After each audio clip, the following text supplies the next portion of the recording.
आजिकार नीतिवाणी आरंभ करने पूर्व मोर ये परिचय उपरे प्रथमे जानी रखु मुझे जड़े साधारण फिलोसोफर प्रवचक सुरेश महाली केवल ये समाजर मंगल पाई ये वीडियो को शेयर करुचु।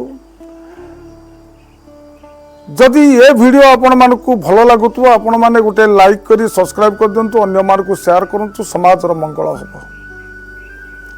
आसंतु नीतिवाणी आरंभ करने पूर्व सुंदर कथाटीए अस्थिरम जीवितम लोके ये संसार रे आगे स्थिर किछि नहीं।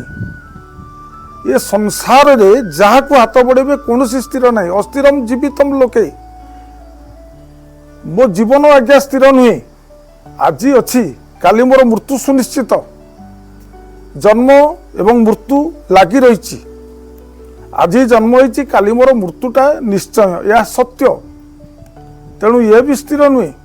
अस्थिरम धन यौवनम यौवन आज अच्छी काली मोर निश्चय चलीज वार्धक्य अवस्था आसब। आज मु अनेक टंका रखी काली भी से टंका भी मोर कुआडे चलीज ता भी स्थिर भी नुहे। अस्थिरम ये पुत्र दारादा जहाँ को मु निजर पुओ झील बोली भावुची से मध्य दिने मो ठारू ये दूरे जीवे। से भी मोर भी ये निजर नुहति। आज जी निजर काली से भी पर हो। जो पुओ को मु स्नेह करुली जो झील को स्नेह करुली जो स्त्री को मु स्नेह करुली से भी दिने मो ठारू ये दूरे जीवे। धर्म कीर्ति सजीवित संसार रे गोटे होची स्थिर धर्म।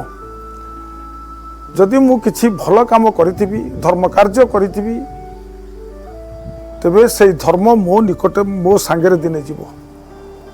एवं से विचार बेले समस्ते जानवे जे ये किछि धर्म कार्य करिछि आकु स्वर्गपुरे रे स्थान दियो बा वैकुंठपुरे रे स्थान दियो।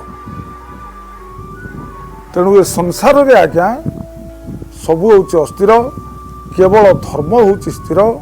आपण माने सदा सर्वदा धर्म कार्य करंतु से दिने दिने आपणक सहित मृत्यु बेले रे साथ दब एवं आपणक सांगरे जीव। यही थला ये नीतिवाणी ये निर्जास कथा। ये नीतिवाणी आपण मानकु जदि श्रवण करिथिबे आपणक जीवन भी धन्य हो जिवो सुखमय हो जिवो। एतिकी कही मो नीतिवाणी को ये परिसमाप्त करुच्ची। ये प्रणाम। जय जगन्नाथ।